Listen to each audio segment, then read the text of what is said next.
Halo teman-teman, ketemu lagi bersama saya Rudi di channel YouTube SME Group. Teman-teman, kali ini kita kedatangan lagi produk baru dari QWERTY teman-teman. Nah, kalau di video kita sebelumnya ya, kita udah ngebahas casing gaming dari QWERTY ya, atau Magnus series teman-teman.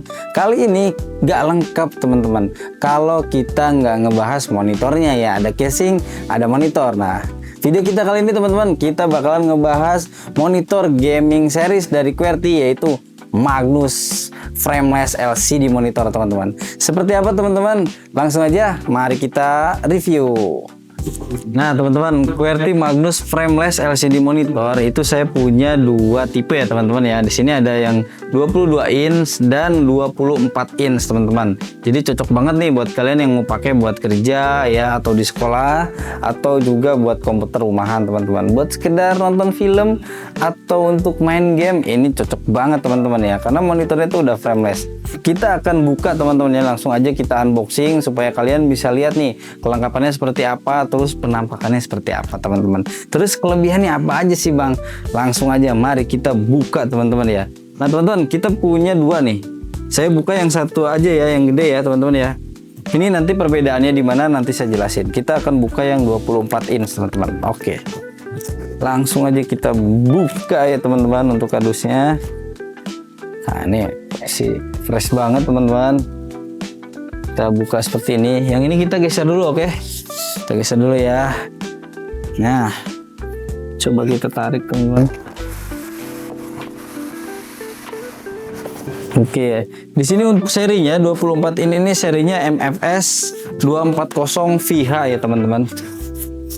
Sedangkan untuk yang 22-nya itu serinya MFS 220 VH teman-teman. Jadi cuman beda di 22 inch sama 24 inch ya teman-teman. Tapi untuk spesifikasinya ya itu beda ya teman-teman. Nah, kita langsung buka aja teman-teman. Di sini ada monitornya teman-teman. Tuh lihat, cakep banget kan. Wah, ini udah frameless ya teman-teman. Untuk modelnya seperti ini teman-teman. Kita pinggirin dulu. Nah, gimana teman-teman? Tuh, udah frameless banget ya. Bagian sampingnya ini ya, kanan kirinya itu udah frameless, atas juga udah frameless. Nah, untuk belakangnya seperti ini teman-teman. Tuh ya, kita akan rakit teman-teman ya. Nanti seperti apa penampakannya. Udah kita rakit. Oke, ini kita sampingkan dulu teman-teman. Jadi di sini kelengkapannya ada buku manual ya teman-teman ya. Kemudian dapat kabel HDMI teman-teman, sama ada skrupnya di sini. Kemudian ada adaptor ya. Adaptor di sini 12 volt 3 ampere teman-teman. Adaptor. Dan ini adalah kaki dari si monitornya teman-teman ya. Sama ini. Nah, ini pijakannya teman-teman. Oke. Jadi nanti kita akan pasang seperti ini. Tuh, kita cukup baut satu aja teman-teman di bagian bawah sini ya. Kemudian nanti kita akan masukkan di belakang monitornya teman-teman. Oke teman-teman, kita langsung aja rakit untuk monitornya ya. Nah, di sini kita kasih tahu ya teman-teman ya untuk cara perakitannya teman-teman ya. Ini untuk monitornya kita udah siapin, kita balik dulu seperti ini teman-teman. Nah, kalian juga di rumah pasti bisa teman-teman ya. Kita cuma butuh obeng aja satu teman-teman. Pertama kita pasang dulu untuk kakinya ya, di sini ya, V-necknya teman-teman seperti ini. Kita masukkan di sebelah sini teman-teman. Nah, oke. Terus kita baut aja dari belakang sini teman-teman. Nah, udah. Cukup mudah nggak teman-teman ya. Hanya seperti ini aja teman-teman. Kalau udah terpasang ya, terkunci, kalian langsung pasang seperti ini teman-teman. Nah, ini kalian perhatikan ya teman-teman ya, di sini ya untuk kakinya, karena dia udah nggak pakai baut lagi, jadi sistemnya itu adalah lock and lock teman-teman. Kita tinggal masukkan seperti ini. Oke, dorong dulu ke depan, baru kita tarik ke belakang teman-teman. Kita dorong dulu sampai depan ya, sampai mentok, baru kita tarik. Nah, itu dia teman-teman. Sampai dia bunyi klik seperti itu, tandanya kaki sudah terkunci ya teman-teman. Oke. Nah, terus untuk angle-nya teman-teman, ini kalau kalian kurang nunduk misalkan ya, kita tinggal aturnya seperti ini teman-teman tuh. Atau kurang mengada, kita tinggal tarik aja seperti ini. Jadi otomatis ya teman-teman.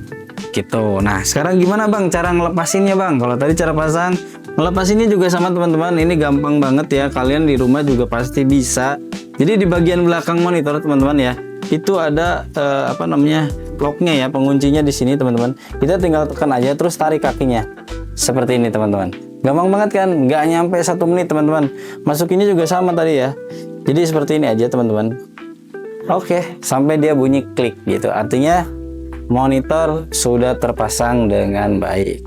Oke teman-teman ya, jadi seperti ini teman-teman ya untuk penampilan dari QWERTY LCD Magnus ya teman-teman ya. Kalian bisa lihat ya teman-teman, ini frameless banget ya tuh ya, bezelnya hampir no bezel teman-teman tuh ya, tipis banget teman-teman, kanan atas sampingnya ini tipis banget teman-teman ya.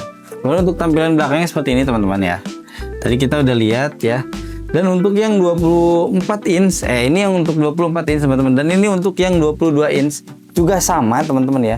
Perbedaannya hanya ada di fisiknya aja. Jadi yang ini lebih besar ya, 24 inch, kemudian yang ini 22 inch. Dan untuk spesifikasi teman-teman ya, dari segi tampilan memang sama ya teman-teman, tapi untuk spesifikasi itu ada perbedaan teman-teman. Nanti kita akan kupas tuntas teman-teman perbedaannya di mana aja. Ikutin terus teman-teman ya. Magnus monitor LCD frameless ini teman-teman, itu udah dapat adaptor, kemudian dapat kabel HDMI ya, terus ada kakinya juga ya sama V-necknya teman-teman, dan juga dapat buku manual ya teman-teman ya. Oke, langsung aja teman-teman, di sini saya udah setup ya untuk kedua monitor ini teman-teman. Yang satu saya konekkan ke PC, dan yang satu lagi saya konekkan ke laptop sebagai eksternal monitor teman-teman ya. Jadi punya multi view ya teman-teman, satu monitor di laptop ya, satunya lagi di monitor. Langsung aja teman-teman kita nyalakan.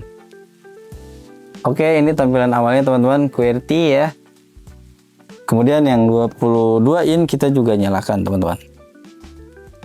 Nah, oke.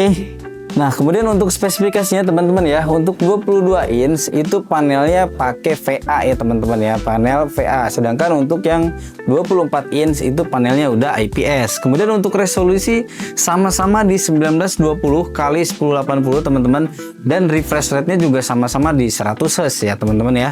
Kemudian keduanya ini udah LED ya teman-teman ya, jadi bukan LCD tapi LED teman-teman. Nah, di sini teman-teman bisa lihat ya, ini untuk panel IPS teman-teman, dan ini untuk panel yang VA. Bisa kelihatan dari perbedaannya teman-teman ya. Kemudian keunggulannya apa lagi? Keunggulannya ya, kedua monitor ini teman-teman itu sudah dilengkapi dengan internal speaker teman-teman gitu. Jadi kalian nggak perlu beli lagi speaker ya. Kalau misalkan kalian punya PC di rumah gitu ya, kalian nggak perlu tambahkan lagi speaker eksternal, karena memang di monitor ini udah dilengkapi dengan speaker teman-teman gitu.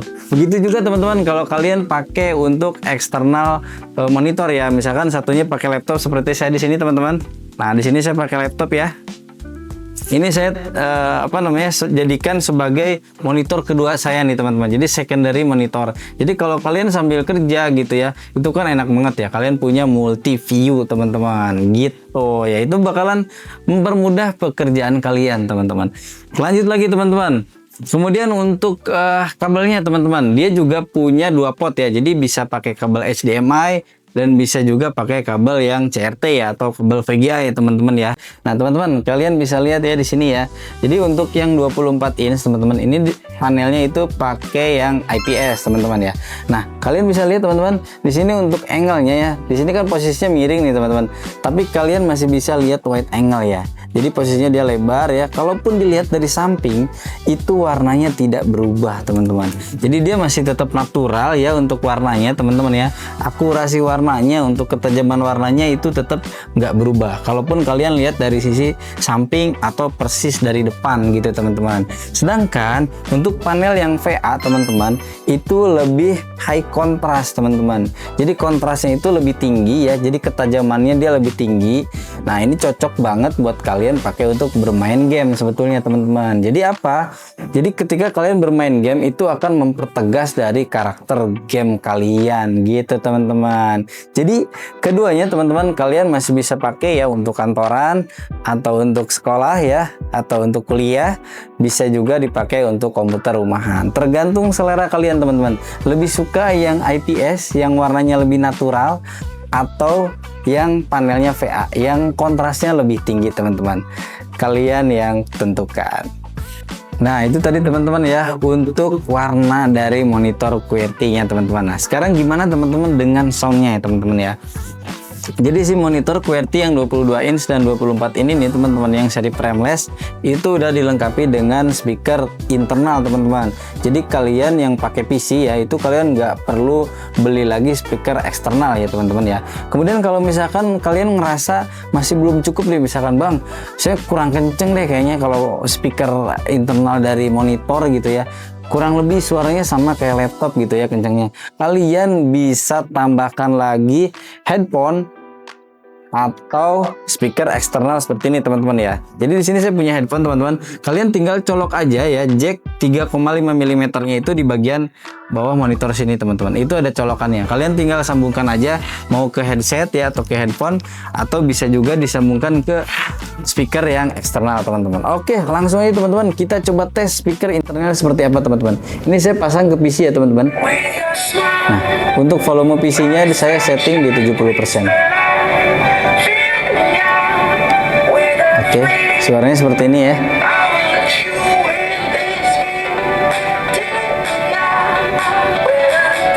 Oke teman-teman, ini untuk yang 24 inch ya. Kita coba tes yang untuk 22 inch ya teman-teman. Keduanya sama ya teman-teman ya, dilengkapi dengan speaker internal, kemudian ada juga jack 3,5 mm nya. Oke. Nah, ini saya setting 50% teman-teman di laptop. Kita coba naikkan ya volumenya ya ke 70 atau 80 coba.